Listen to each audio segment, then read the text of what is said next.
जय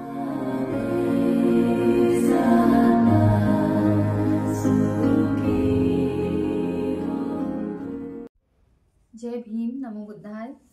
बुद्ध धम्म शिकूयात बाबासाहेबांच्या दृष्टिकोनातून या उपक्रमातील आजच्या नव्या सत्रात पुन्हा आपल्या सर्वांचे मनपूर्वक स्वागत करते.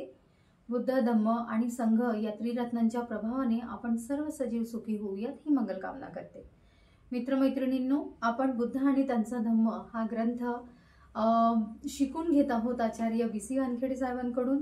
आपण खंड क्रमांक 8 मधील भाग क्रमांक 3 मध्ये आहोत आणि आताचे हे जे प्रकरण आहे हे या ग्रंथाचे शेवटचे प्रकरण आहे. समारोप बघून घेणार आहोत आपण.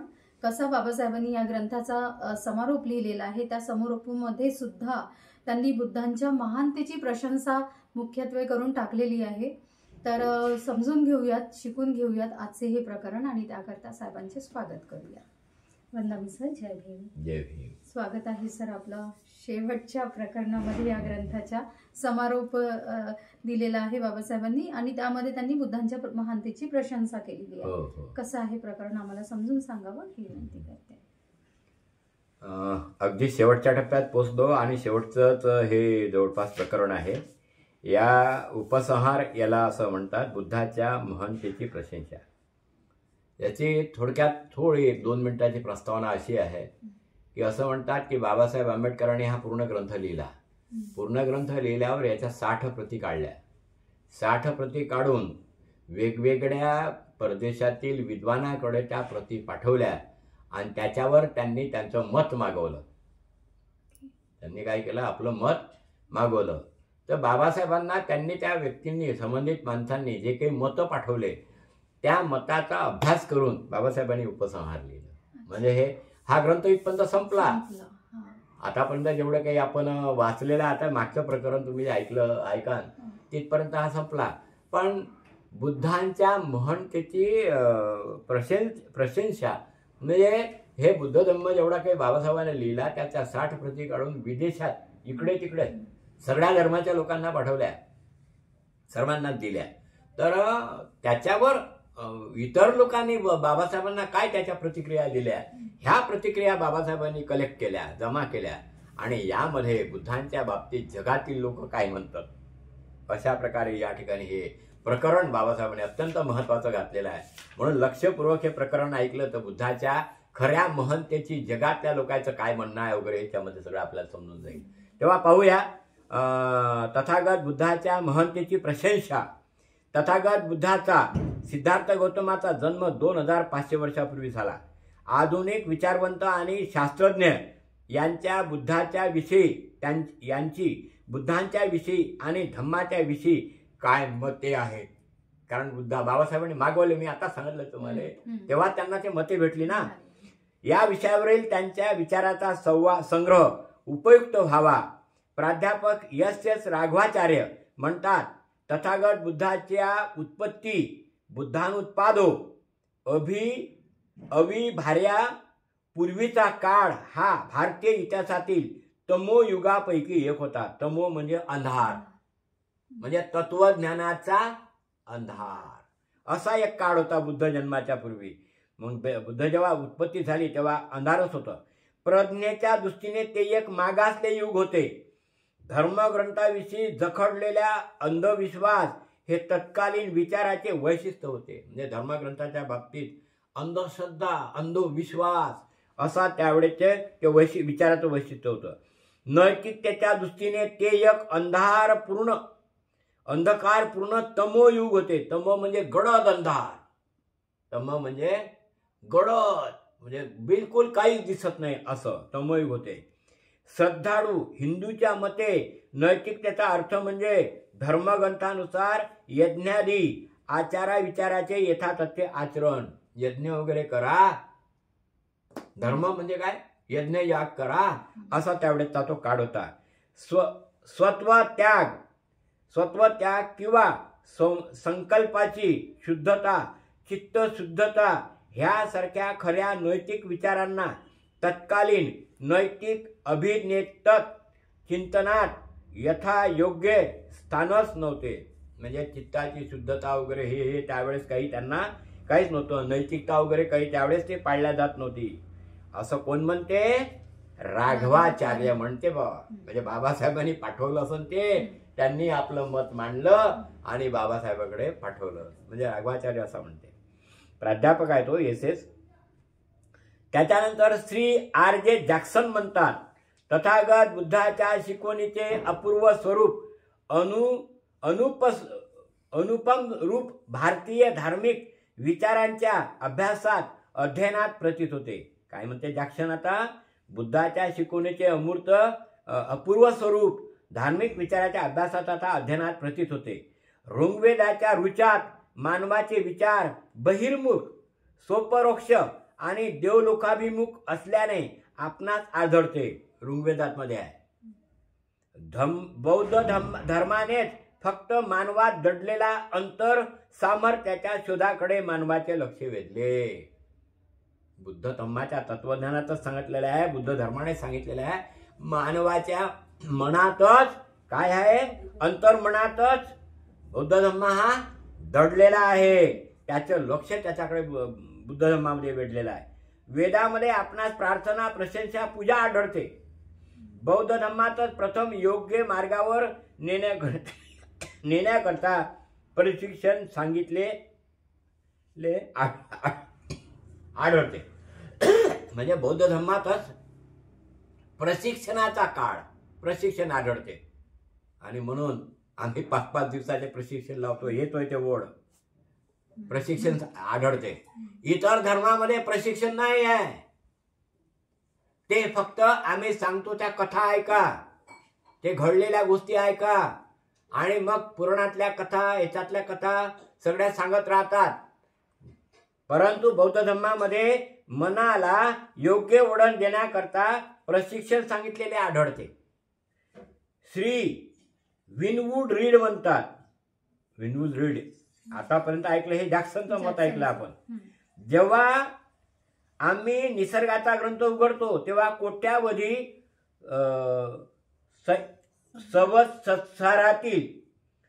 संसारातील रक्त आणि अश्रूंनी लिहिलेल्या उत्क्रांतीच्या कथा, विकासाचा इतिहास आपण वाचतो. कशाचा? निसर्गाचा ग्रंथ उघडतो तेव्हा काय म्हणते? रक्त आणि अश्रूंनी लिहिलेल्या उत्क्रांतीच्या कथा आपल्याला इतिहासामध्ये वाचायला भेटते. जेव्हा जीवन, नियंत्रणाचे नियम आणि विकासाच्या उत्पत्तीस कारणीभूत होणारे नियम आपण अभ्यासतो तेव्हा परमेश्वर प्रेमस्वरूप दयावान असल्याचे सिद्धांत किती भ्रामक आहे याची आपणास स्पष्ट जाणीव होते. कोण म्हणतो? विनवूड रीड असं म्हणतो की परमेश्वर किती भ्रामक कल्पना आहे. म्हणजे परमेश्वराकडे जे जग लागले, जग नाही, हे भारतातच आहे, फक्त जगात नाही आहे तसं आहे जगात. तर परमेश्वर किती दयावान आहे हा सिद्धांत किती भ्रामक वाटते.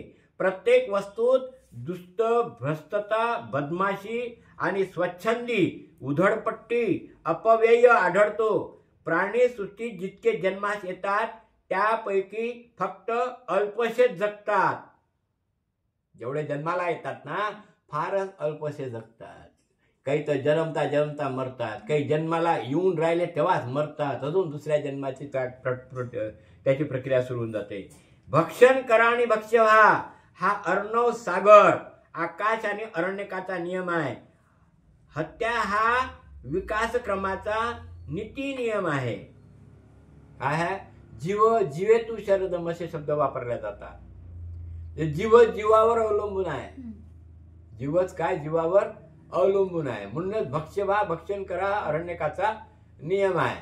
अनेक लोक म्हणतात जेव्हा तुम्ही आईच्या पोटातून बाहेर आले तेव्हा दूध पिले तेव्हा त्याच्यातही बारीक बारीक बॅक्टेरिया होत्या दुधात देखील, म्हणून हे जे बॅक्टेरिया आपण पिलो म्हणून आपण जगलो.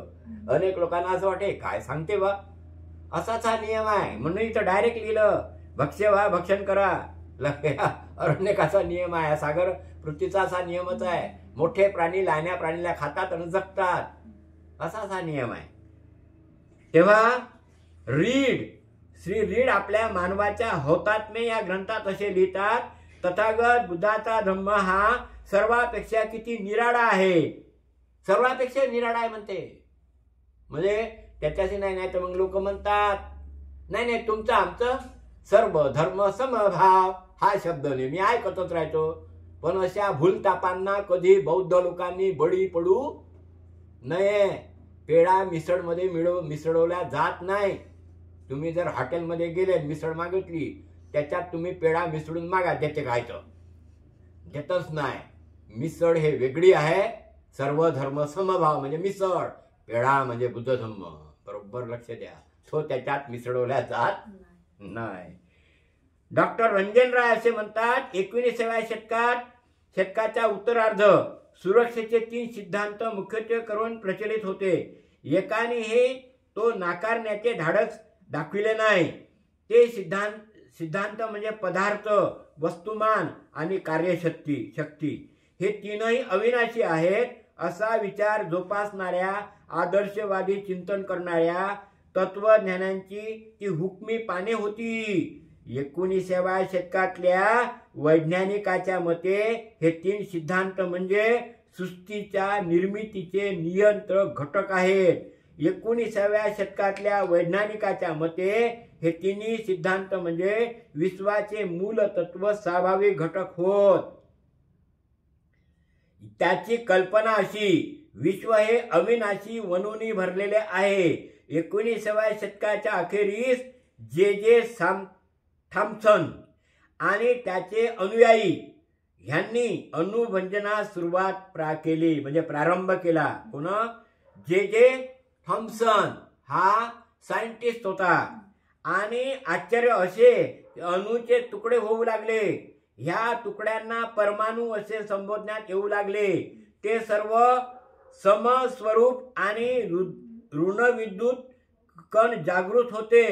ऋणविद्युत कण मॅक्सवेलने ज्या अणूंना विश्वाचे अथवा वास्तविकतेचे अविनाशी आधारस्तंभ मानले होते ते खंडित झाले. म्हणजे मॅक्सवेलनं काय मांडलं की आता अणू काही हे होत नाही.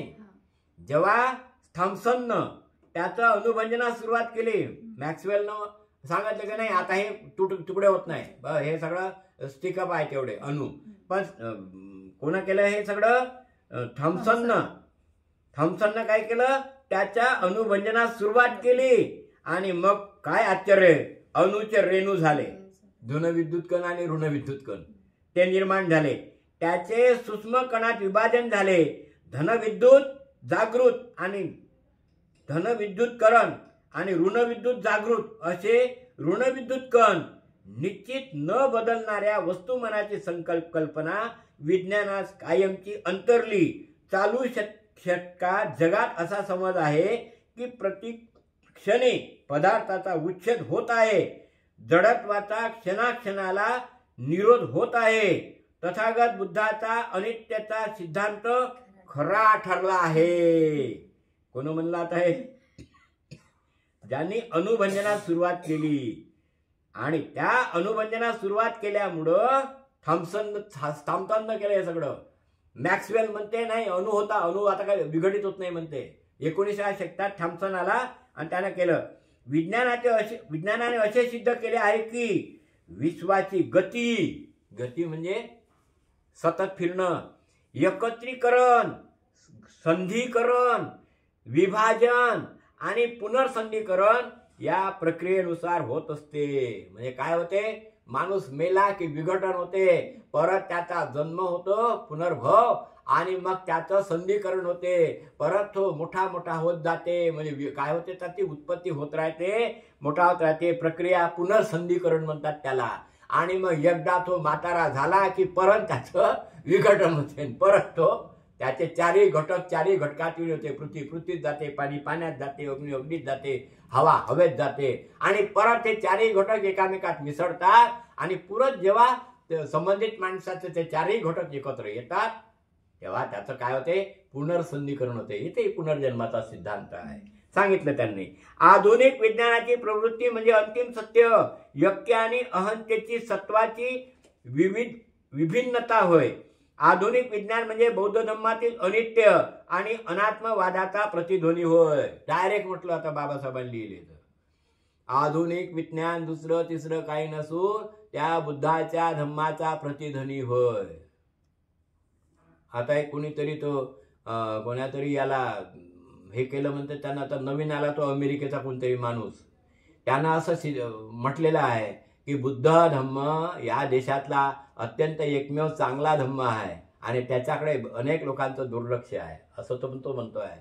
आणि त्यानं काय केलं, हे मोबाईल आहे ना आता डायरेक्ट टावर बिवर नाही राहणार म्हणते, डायरेक्ट जोडून देतो म्हणते मी त्या वरच्या त्या याला, जे फिरणारे त्याचे ग्रह आहे ना त्याला जोडून देतो म्हणते. टावर बिवर बंद, म्हणजे कुठेही तुमचं नेटवर्क राहणार नाही, म्हणजे हे नेटवर्क वगैरे आहे ना हे आता कुठं आवाज नाही आला बा, तुमचं नेट नव्हतं वाटते, ह्या गोष्टी राहणार नाही म्हणते तो. आणि हे काय कशामुळे होऊन राहिलं, अहो बुद्धच तर पहिले हल उदक रामपुत्त म्हणलं, मागे सांगितलं मी तुम्हाला, ऐकलं असेल तुम्ही, उदक रामपुत्त म्हणते, म्हणजे उदक रामपुत्ताले फोन करते, कुठे आहे बा तू. म्हणजे सर्वात पहिले फोनाचा शोध कोणा लावला, बुद्धानेच लावला. म्हणजे बुद्धाला या निसर्गाची प्रत्येक गोष्ट समजली होती, या निसर्गामध्ये आपण एकामेकाला विज्ञानाशी जुळलेले आहोत. म्हणून बाबासाहेब डायरेक्ट म्हणते आधुनिक विज्ञान, म्हणजे आताचं जे विज्ञान जे शोध लावतील ते बुद्धांनी लावलेलाच आहे, तेव्हा बुद्धांनी सांगितलेल्या गोष्टीचा शोध लावतील. मग आधुनिक विज्ञान म्हणजे बौद्ध धम्मातील अनित्य आणि अनात्मवादाचा प्रतिध्वनी होय. बरोबर लक्ष द्या. श्री E.G. टेलर आपल्या बौद्ध धम्म आणि आधुनिक विचारधारा या ग्रंथात लिहितात, बराच काळ मानवावर बाह्य शक्तींनी अधिकार गाजवला होता, तर तो खरोखर सुसंस्कृत व्हायचा असेल तर त्याने स्वतःला मानवाच्या तत्वांनी नियमन करण्यास शिकले पाहिजे. बौद्ध धम्म ही जगातली सर्वप्रथम नैतिक विचार पद्धती आहे की जिच्यामध्ये मानवास स्वतःने स्वतःचे नियमन अनुशासन करण्याची शिकवण दिलेली आहे. बुद्ध यायच्या आधी ते लोकांनी आपल्या मनावर दुसरे विचार थोपवले होते, परंतु नैतिकतेचे विचार हे बुद्धाशिवाय दुसऱ्या कोणीही सांगितलेले नाही, असं डायरेक्ट E.G. टेलर म्हणते. ह्यासाठी प्रगतीशील जगालाही सर्वोच्च शिकवण देण्यासाठी बौद्ध धम्माची आवश्यकता आहे जगातील लोकांना. म्हणून बाबासाहेब म्हणतात विश्व हे धम्ममय करायचं आहे. विश्व म्हटलं आहे, आपला भारत नाही म्हटलं, विश्व म्हटलं आहे. युनिटेरियन ख्रिश्चन पाद्री रेव्हरंड लेस्ली बोल्टन म्हणतात, बौद्ध धम्माचे तत्वज्ञान हीच फार सामर्थ्यशाली देणगी आहे असे मला वाटते. म्हणजे तत्वज्ञान हे सामर्थ्यशाली देणगी आहे. बौद्ध धम्माप्रमाणे आम्ही युनिटेरियन ख्रिस्ती बांधवही धर्मग्रंथ किंवा मतप्रणालीची बाह्य शक्ती नाकारून मानवाच्या अंतर्यामी असलेल्या मार्गदीपाचा आधार मान्य करतो. म्हणजे मानवाच्या शरीरामध्ये मनामध्ये जे आहे दडलेलं ती प्रचंड शक्ती आहे, त्या मानवाच्या मनात दडलेली प्रचंड शक्ती आम्ही त्याचा विचार करतो न त्यालाच बाह्य स्वरूप त्यांनाच चिंतन करून त्यांना आम्ही आचरणात आणतो. अशा प्रकारे हा कोण म्हणतो, ख्रिश्चन धर्माचा धर्मगुरू प्राध्यापक ड्रवाइट गोडार्ड म्हणतात, जगातल्या सर्व धर्मसंस्थापकात तथागत बुद्ध फक्त एक असे थोर होते की जे कोणत्याही बाह्य गोष्टीवर अवलंबून न राहता स्वतः आपली विमुक्ती साध्य करण्याचे मानव सामर्थ्याचा स्वाभाविक मोठेपणा बरोबर ओळखू शकले. म्हणजे जगातील एकमेव असा एकच माणूस होता म्हणते की ज्याने आपल्या स्वतःचं जे मन आहे त्याला शोधून या जगातलं सत्य शोधून काढलेला याच्याशिवाय दुसरा माणूस कोणता दिसलाच नाही म्हणते. असं मानवतेची योग्यता उंचावण्याचा कर्तृत्वात जर खऱ्या थोर माणसाचे मोठेपण सामावलेले असेल तर खरा थोर असा तथागताशिवाय दुसरा कोण असू शकेल. डायरेक्ट म्हणते म्हणजे मानवाचं सामर्थ्य एवढं निर्माण करणे, त्यातून मुक्तीचा मार्ग मिळवून घेणे, एवढं सत्य बाहेर आणणारा माणूस जगात दुसरा बरं कोणी असू शकेल काय, असं डायरेक्ट म्हणणं आहे. तथागताने मानवाच्या वर दुसरे कोणी संस्थापित करून त्याला हीन न करता प्रज्ञा व मैत्रीच्या शिखरावर मानवाला प्रस्थापित करून उच्चत्व प्राप्त करून दिले आहे. मानवाला हीन नाही. अनेक लोकांनी तर मानवाला तू क्षत्रिय, तू वैश्य, तू शूद्र आणि मी ब्राह्मण असं हीनत्व प्राप्त करून दिलं. पण बुद्धाने मानव किती श्रेष्ठ आहे हे सिद्ध करून दिलं आणि सत्याची जाणीव करून दिली आणि त्यांनी आपला धम्म दिला. यही पस्तिको पनायको पच्चतं वेदित बोवी होती. येऊन तपाय, तसं करून तपाय. या जन्मी इथं तू स्वतःच प्रज्ञेचा विकास करून घे. कशाकडे जाय? निर्वाणाकडे जाय. हे बुद्धानेच सांगितलं, दुसरं कोणी सांगितलेलं नाही. बुद्ध धर्म हा ग्रंथाचा कर्ता. E.J. मिल्स म्हणतो, बौद्ध धर्म इतक्या दुसऱ्या कोणत्याही धर्मात प्रज्ञेच्या म्हणजे ज्ञानाला श्रेष्ठ मूल्यावर आणि अज्ञानाच्या दुष्टतेवर भर देण्यात आलेला नाही. म्हणजे बुद्ध धर्मामध्ये प्रज्ञेलाच खूप भर दिला आणि अज्ञानाला हीनत्व प्राप्त करून दिलं. म्हणजे जागरूकता आणि स्मृतीबाबत, म्हणजे तुम्ही कसे जागरूक असले पाहिजे, स्मृती तुमची सतत सत्य काय आहे असत्य काय याची पाळत असली पाहिजे, म्हणजे प्रज्ञा. आपले डोळे उघडे राखण्याबाबत दुष्टतेवर दुसऱ्या कोणत्याही धर्मात इतका भर देण्यात आलेला नाही. इतर धर्मात तेवढा भर देण्यात आला नाही. दुसऱ्या कोणत्याही धर्मात मानसिक उच्चतम विकासाची इतकी विस्तृत व्यवस्थित योजना आखलेली नाही. माणसाच्या विकासाची एवढी विस्तृत आणि विकासाची व्यवस्थित योजना आखली नाही. प्राध्यापक W.2 स्टेट्स अथवा बौद्ध धर्मी नीतिशास्त्र हा स्टेट्स आपल्या बौद्ध धर्म नीतिशास्त्र या ग्रंथात म्हणतात, बौद्ध धर्मातील नैतिक आदर्श पुरुष जो अर्हत, जो नैतिक आणि बौद्धिक मानसिक विकास अशा दोन्ही दृष्टींनी महान सर्वश्रेष्ठ असला पाहिजे. तो तत्वज्ञ तसाच शिलाचरणी सदाचारी असला पाहिजे. प्रज्ञा हे विमुक्तीसाठी आवश्यक आहे आणि ते प्राप्त करण्यास अपयश येण्याची जे 2 कारणे आहेत त्यापैकी अज्ञान अविद्या हे एक आहे असे बौद्ध धर्माने आग्रहपूर्वक सांगितले आहे. तृष्णा किंवा लोभ हे दुसरे आहे. अज्ञान आणि अविद्या हे म्हणजे मानवाला उच्चतम मुक्तीकडे नेण्यासाठी सर्वात अडथळ्या कोणत्या असतील? अज्ञान आणि अविद्या. आणि दुसरं कारण कोणतं आहे? लोभ आणि तृष्णा.